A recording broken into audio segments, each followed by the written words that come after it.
তেনার চিন্তা ভাবনা হলো দেলার হোসেন সাঈদীকে যদি জেলে আমি আটকায় রাখতে পারি তাহলে বাংলার আনাচে কানাচে কোথাও আর কোরআনের দাওয়াত হবে না, কোরআনের দাওয়াত নিস্তেজ হয়ে যাবে, বন্ধ হয়ে যাবে, মুসলমানগুলি বিমুখ হয়ে আমার দলে দীক্ষিত হবে।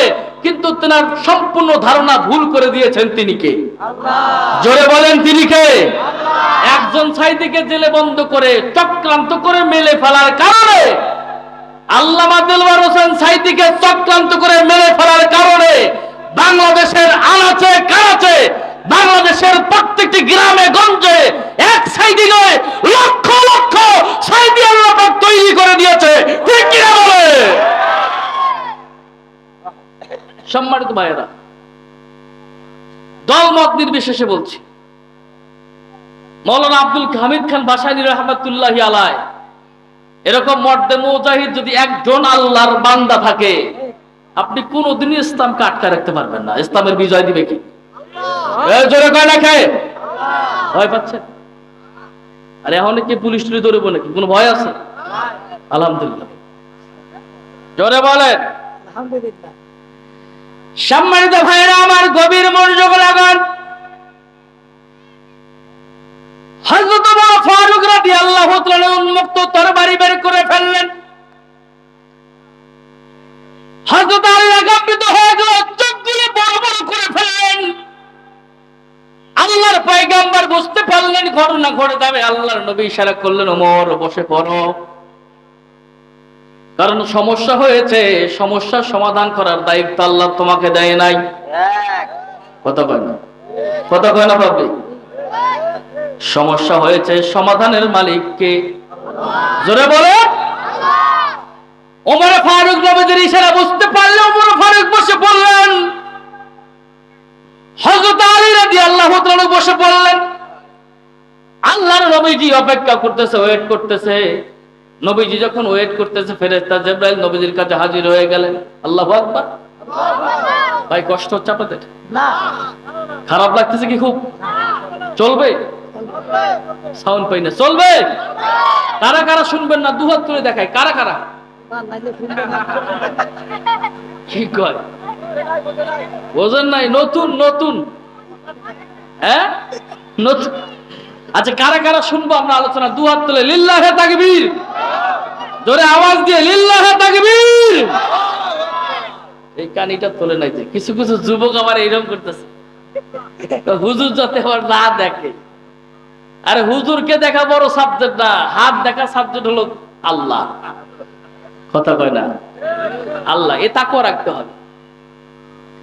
আল্লাহর নবী অপেক্ষা করতেছেন, ফেরেশতা জিবরাইল নবীজির কদমে হাজির।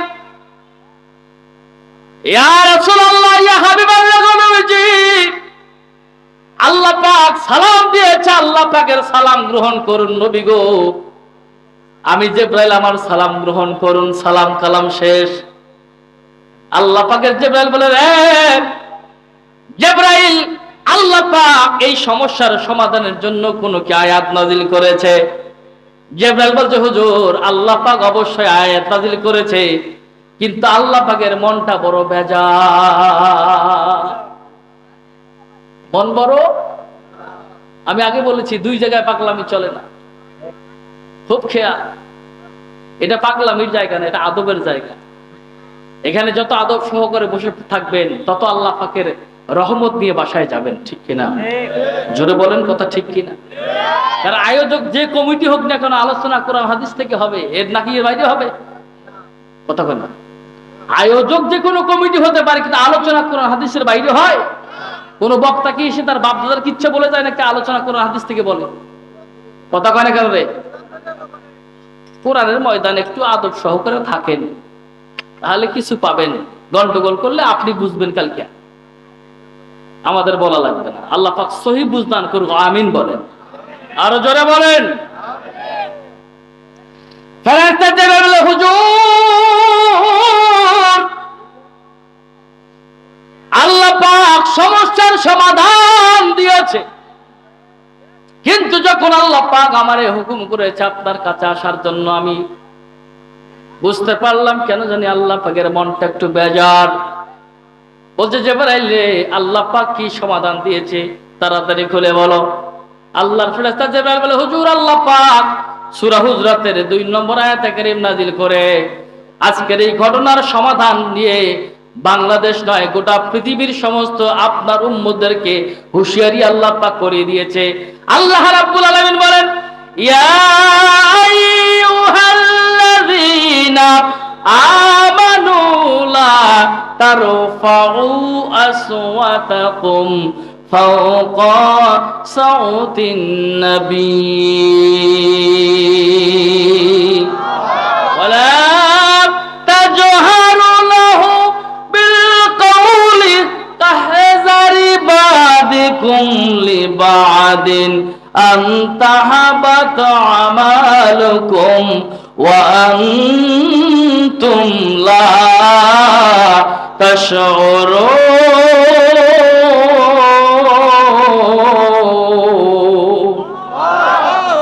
আরো জোরে কর আল্লাহু আকবার। আল্লাহ পাক বলছে, ইয়া আইয়ুহাল্লাযিনা আমানু লা তারফাউ আসওয়াতাকুম ফাওকা সাউতিন নবী।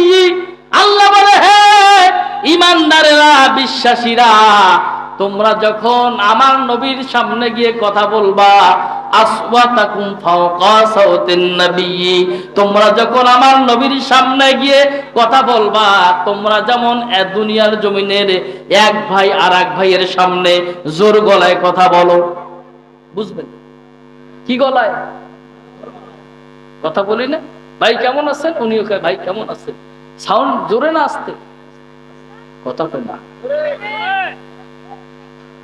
আবার কিছু কিছু কেমন আছেন, কি খুব মহব্বতের লোক হইলে এটা হয় না। আল্লাহ বলছেন, লা তারফাউ আসওয়াতাকুম, দুনিয়ার মানুষ একজন আর একজনের সঙ্গে যেমনে কথা বলে এমনি করে কথা আমার নবীর দরবারে চলবে না, আমার নবীর সামনে গিয়ে এমনি কথা বলা যাবে না। দুনিয়ার জমিনে এক ভাই আর এক ভাইয়ের সঙ্গে যেমনি উঁচু গলায় কথা বলে এভাবে কথা বলা যাবে না। আল্লাহ পাক এই আলটিমেটামটা কোন ইহুদি কাফের নাস্তিক বেঈমানকে দেয় নাই।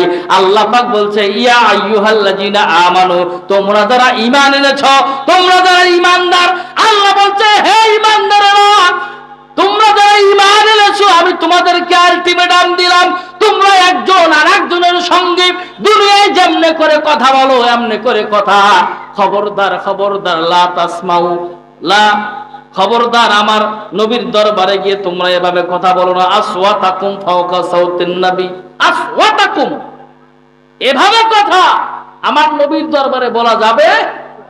আলটিমেটাম কার? জোরে বলেন। অথচ এই নবীকে নিয়ে আমাদের কত মাসলা মাসাল, ফিতনা ফাসাদ, গন্ডগোল আছে না নাই? আরে যেই নবীর দরবারে জোরে কথা বলা নিষেধ, আর সেই নবীকে নিয়ে মাসলা মাসাইল তৈরি করো, তুমি কি কত বড় মুফতি হইছো? কথা কয় না কেন রে? কথা বলেন না কেন? আল্লাহ রাব্বুল আলামিন বলছেন, যেই নবীর দরবারে জোরে কথা বলা নিষেধ, অথচ সেই নবীকে নিয়ে তুমি মাসলা মাসাইল তৈরি করো, সমাজে ফিতনা ফাসাদ তৈরি করো, তুমি কত বড় মুফতি হয়েছো।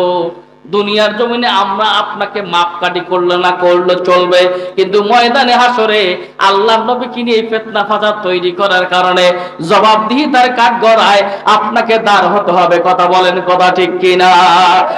আর যদি আপনি মনে করেন আমি মুফতি করে একটা করেছি, কামিল করেছি, টাইটেল মাস্টার করেছি, আমি আমার আমলের দক্ষতা যোগ্যতা দিয়ে আল্লাহর দরবারে গিয়ে পার হয়ে আল্লাহর জান্নাতে যাইতে পারবো, এরকম দক্ষতা যোগ্যতা পাওয়ার যদি আপনার কলিজায় ভিতরে থাকে, তাহলে আপনি আমার নবীকে নিয়ে যা মন চায় তাই করেন।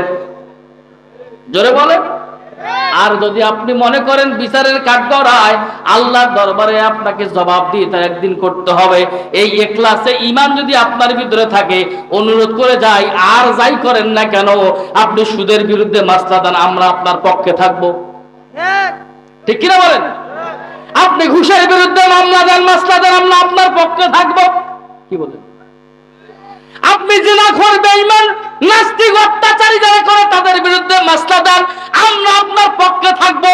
এরকম ভণ্ড কিছু দরবার বাংলাদেশে সাজিয়ে সাজিয়ে যারা পীর নামক ব্যবসা করতেছে, যারা ভণ্ড পীরের ব্যবসা করে তাদের বিরুদ্ধে মাসলা দেন, আমরা আপনার পক্ষে থাকবো। কথা বলেন, কথা ঠিক কিনা? জোরে বলেন। কিন্তু হক্কানি দরবার অলির দিকে আপনি চোখ তুলে তাকালে খবর খারাপ আছে। ভণ্ডের বিরুদ্ধে মাসলা দেন, আমরা আপনার পক্ষে থাকবো। ঠিক কিনা বলেন? সম্মানিত ভাইয়েরা আমার, বেজার হলেন? কষ্ট হচ্ছে আপনাদের?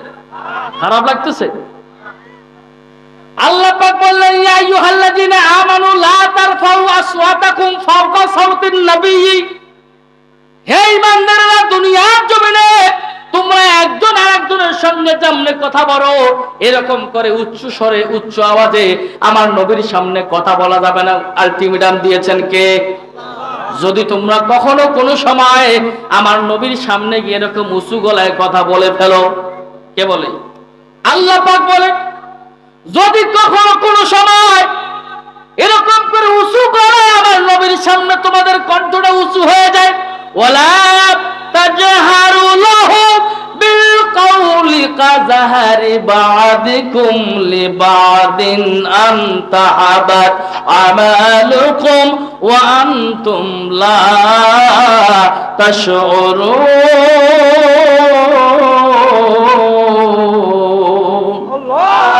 আল্লাহ পাক বলে, আমার নবীর কণ্ঠের আওয়াজের চাইতে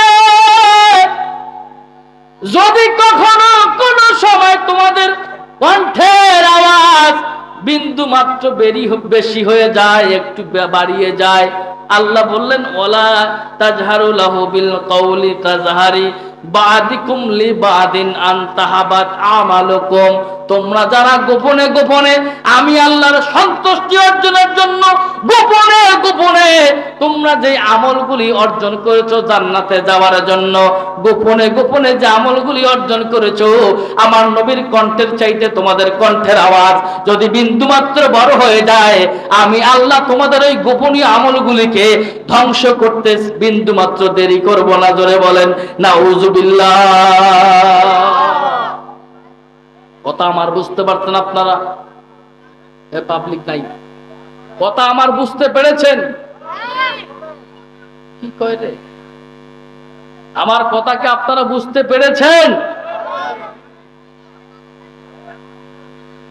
যদি আমার কথা আপনারা বুঝতে পারেন তাহলে ভালো, যদি না পারেন তাহলে আরো ভালো। যদি বুঝতে পারেন তাহলে ভালো, না পারলে আরো ভালো। কারণ আমার যা বলার আমি বলে দিয়েছি। এখন আপনার মানার দায়িত্ব আপনার। আপনি যদি বুঝে মানতে পারেন তাহলে আপনার উপকার, আমার উপকার। কি বলেন? আর যদি আপনি বুঝে এটা আমল করতে না পারেন তাহলে আপনারও লস, আমারও লস। খালি ঘুম জাগার তবর খাওয়াটা খাও। ঠিক কিনা বলেন? সম্মানিত ভাইয়েরা আমার, একটু গভীর মনোযোগ লাগান। আল্লাহ পাক যখন ফেরেশতা জিবরাইলের মাধ্যমে দিয়ে আয়াতটা নাযিল করলেন, ওই জায়গায় আল্লাহর নবী মুহাম্মদুর রাসূলুল্লাহ সাল্লাল্লাহু আলাইহি ওয়াসাল্লাম সাবিত ইবনে কায়েস ইবনে সাম্মাস রাদিয়াল্লাহু তাআলাকে সামনে বসায়া নবীজি আয়াতটা তেলাওয়াত করে শোনায় দিলেন, জানিয়ে দিলেন সমস্ত সাহাবীদের সামনে। যখন আল্লাহর পয়গম্বর এই আয়াতটি কারীম তেলাওয়াত করে জানিয়ে দিলেন, সাহাবা আজমাইনগণ চোখের পানি ছেড়ে দিয়ে কান্না শুরু করে দিল। হযরত সাবিত ইবনে কায়েস ইবনে সাম্মাস রাদিয়াল্লাহু তাআলা কাঁদতে কাঁদতে নবীজির দরবার থেকে দৌড় দিয়ে বাসায় চলে গিয়ে দরজা লাগাই দিলেন। জোরে বলেন আল্লাহু আকবার। দরজা লাগাই দিয়ে আত্মহত্যা করবে মনে হয়। কি দরজা লাগাই দিয়ে নিজে নিজে অনুশোচনা করতেছে, নিজেকে নিজে ধিক্কার দিচ্ছে। কি ভুল, কি অন্যায় আমি করে ফেলেছি আল্লাহর নবীর দরবারে। নবীর আলোচনার সময় আমি বিঘ্ন ঘটায় নবীর কণ্ঠের আওয়াজের চাইতে মনে হয় আমার কণ্ঠের আওয়াজটা বেশি হয়ে গিয়েছে, একটু বড় হয়ে গিয়েছে, যার কারণে আল্লাহ পাক আয়াতে কারীম নাজিল করে আলটিমেটাম জানিয়ে দিয়েছে। কথা বলেন, কথা ঠিক কিনা? হযরত সাবিত ইবনে কায়েস ইবনে সাম্মাস রাদিয়াল্লাহু তাআলা দরজা লাগায় লাগায় নিজেকে নিজেই দোষ দিচ্ছে, অনুশোচনা করতেছে। খাওয়া দাওয়া বন্ধ, দরজা লাগায় লাগায়া নিজেকে কষ্ট দেওয়ার জন্য, শাস্তি দেওয়ার জন্য আর ঘর থেকে বের হয় না।